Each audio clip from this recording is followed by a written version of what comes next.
Hello and welcome to the Crafty Seas. Today we are choosing to work with some felt in the form of a felt kit. We both have one each, and this is for us to enter Hillary's Pink Bubble Cards craft along, and the letter this week was Y, the letter Y for yarn. So last year we did wool. So this year, because we're keeping to our promise of using what's in our stash, we thought we would choose one of these little bunnies as it's approaching Easter time. Inside the kit, these are really inexpensive. We got these kits from Home Bargains for just a few pounds, and the good thing is it comes with instructions, your needles for stabbing, the felt, all the colours of wool, felt, yarn that you'll need, and I think this might be stuffing or more yarn.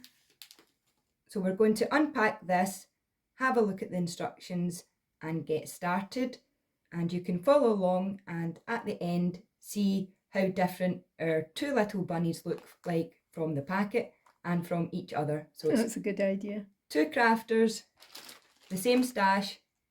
Let's see what the results are like. Here goes. Wool roving. This is unspun wool that's fibres are brushed together in the same general direction, giving it a fluffy texture. And then this packet here is the core wool. It's a little bit coarser than the rest, and that's what we're going to use to make the shape, the basic shape of our bunny rabbit.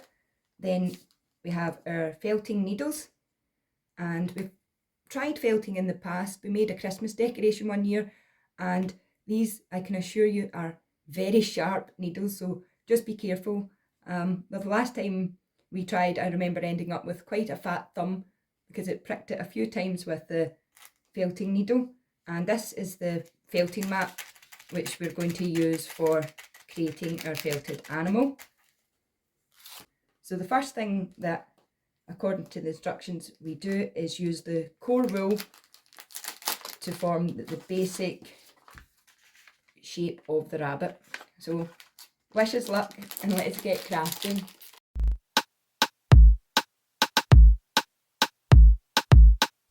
You don't even know me like that. Are you pressed for time? Put you on my mind. Come a little closer like that. Staying up all night, throwing drinks back. Blue eyes smiling while you're cursing. I admit it's working. You're working. Don't care, you're crazy, it's perfect. Shaky and I'm slurring, 'cause I'm nervous. It's you. It's you. Oh, you. The second I saw you,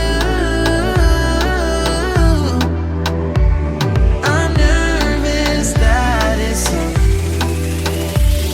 I'm nervous.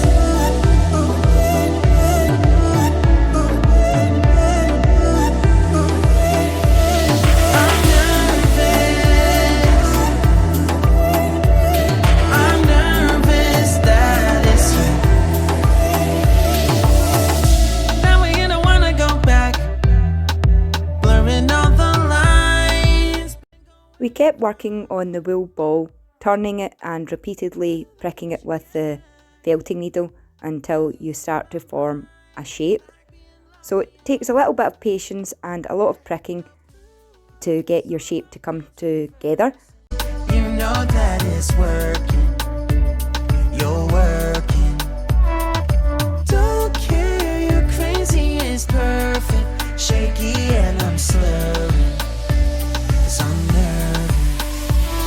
It's you. Then we do the exact same process again for a larger ball to make the body for the bunny.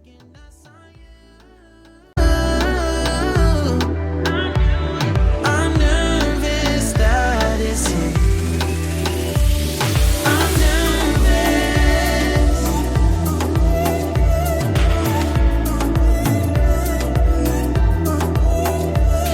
I'm nervous.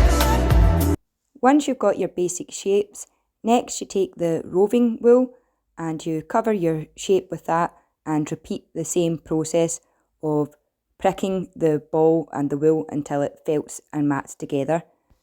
As we progress, we learnt that less wool is actually easier to work with and build up layers. And it's at this point in proceedings a workplace injury occurs.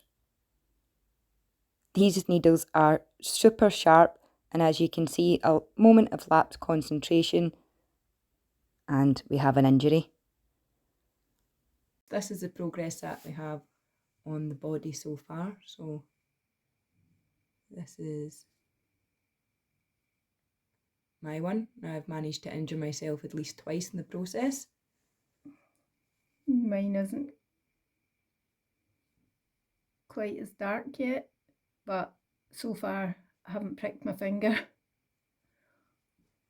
So we're going to continue the process of covering the shapes that we've made in the wool, and we'll come back to show you the next stage before we build our ears. My head section, and this is my body.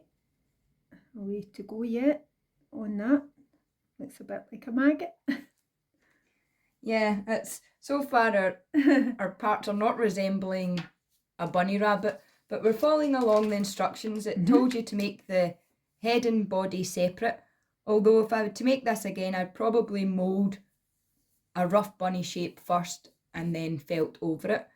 But we'll continue along with the instructions. Next it says we've to make some folded over felt ears and attach them, and use some more of the felt to attach the head to the body. So we'll get busy crafting with that, and hopefully the next time you see this, it will look like a bunny rabbit. Fingers crossed. And we have finished the bunnies. Many a stabbed finger later, but we have finished the bunnies. So would you like to reveal the bunnies? Look at this, 2 little baby bumpkins. Ah, so cute. Little white fluffy tails. And here we go. Here's bunnykin number 1.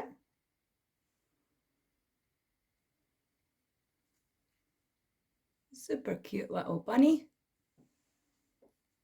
And bunnykin number 2.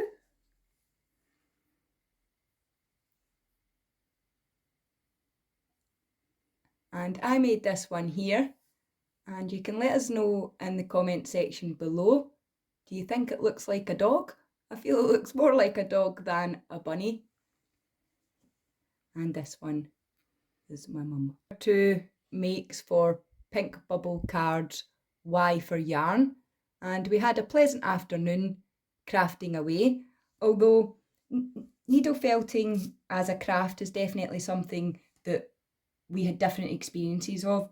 I thoroughly enjoyed the needle felting. I found it very relaxing. Although I incurred a few injuries, I did really enjoy needle felting. You were zealous with the needle. Yeah, I think I needle felted with my whole body, not just my hand. But what about you? I enjoyed the experience. I enjoyed sharing a craft experience with you, but I wouldn't say I enjoyed it as much as you. I think I probably would have preferred the way you did it freehand towards the end. Yeah, it did. Plus, I didn't read the instructions. The set did come with instructions, but we just dove in head first. So I think I've put a picture of the instructions in the video link, so you can check them out if you have a felting kit yourself. So we actually, to be honest, we actually had enough that we could have made another 2 or 3 rabbits, because I felt when I was doing it, my skill level wasn't that good, because I tended to use more of the material than was required. However, you do really need to use it as a less is more, and to have faith in using just a little tiny bit with lots of piercing to make an ear. whereas I was trying to form the shape of the ear and then cover it with the different shades of the yarn on top. Next time I did it, I would be aware of the pros and cons, and I'm sure I'd be a bit more confident the next time doing it, but it was good fun. So we had this whole bag of the felting material left over, so that'll go back into our crafty stash for another project. And actually, while I finished my bunny slightly before this bunny, so whilst I was waiting, I used some of the leftover wool to craft this Highland cow. Now this is my very first attempt at whatever this is, flat needle felting. I'm not even really sure what it was. Free felt. Free felting. Free felting. And I didn't have any Cute. Highland cows as a reference. That was just from my memories of seeing Highland cows. So I'm pretty pleased with it. As I said, I thoroughly enjoyed felting and got taken away with the craft, and I can see myself crafting something else with the felt. I'm not quite sure what, but I did enjoy it. And this little Highland cow here, it's just on a piece of tartan check background fabric that we had left over in our fabric box. This is actually going to form part of our entry for the lovely Amber from Amber Kintyre Crafts, who's having a giveaway. So I'll leave the link to that video below, and make sure to pop over to Amber's channel to check out that giveaway and enter it as well. And stay tuned to see our entry on Amber's channel, and make sure to follow the hashtag pbcalphabet challenge to see everyone else's interpretation for this week's prompt yarn. And until next time, happy crafting! Bye for now.